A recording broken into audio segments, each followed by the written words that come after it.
Carvings of humans and animals on the walls are evidence of a highly civilized society.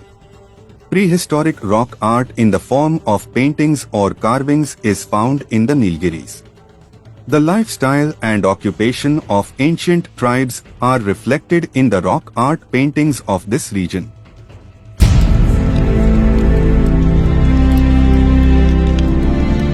Kurumba is one of the traditional ethnic groups in South India, principally along the Western Ghats.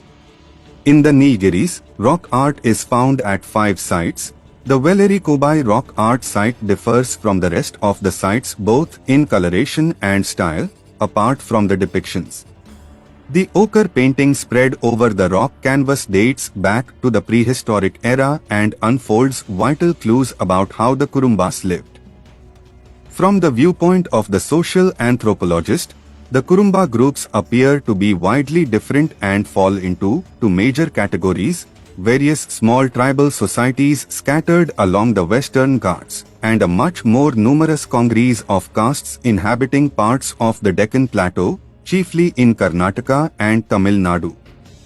In the Encyclopedia of Castes and Tribes of Southern India, Edgar Thurston mentioned that the Kurumbas are the modern representatives of the Pallavas, who were once so powerful throughout southern India, but very little trace of their greatness now remains.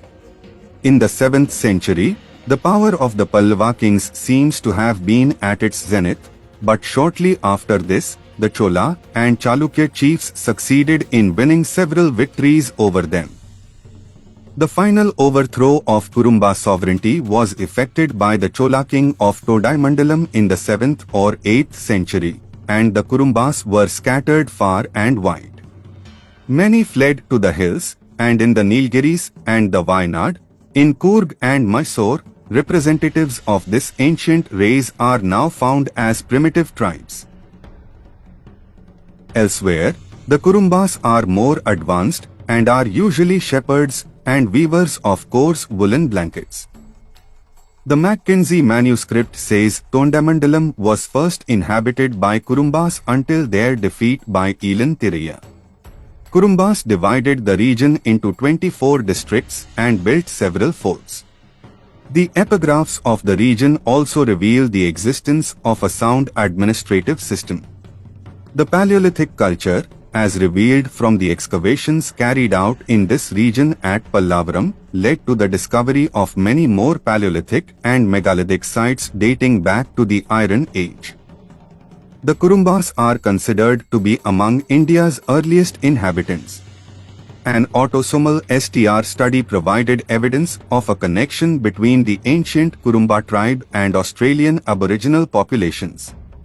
YSTR haplotypes shared with sub-Saharan African populations found in Kurumba, Soliga, and Irula may indicate a unique genetic connection between these Indian tribes and sub-Saharan Africans.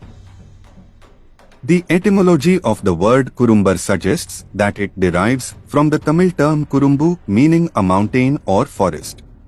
Several terms, like Kurumbar, Kuruman, Kuruba, Kuruma, and Kurubaru, are used to designate the Kurumba caste in different regions of southern India. Kurumba tribes who live in Nilgiris and the Wayanad, with a slight sprinkling in the Nilambur and Attapadi hills in Malabar, have their own divisions. Traditional sources claim that the Kurubas of the Karnataka region founded the Sangama dynasty, the first of 4 dynasties to rule the Vijayanagar Empire. Veera Harihara, founder of Vijayanagar, belonged to the Kuruba Govda clan. Many dynasties in South India, from the Pallavas to the Yadavarayas, were originally members of pastoralist and cowherd groups and belonged to Kurumba lineages.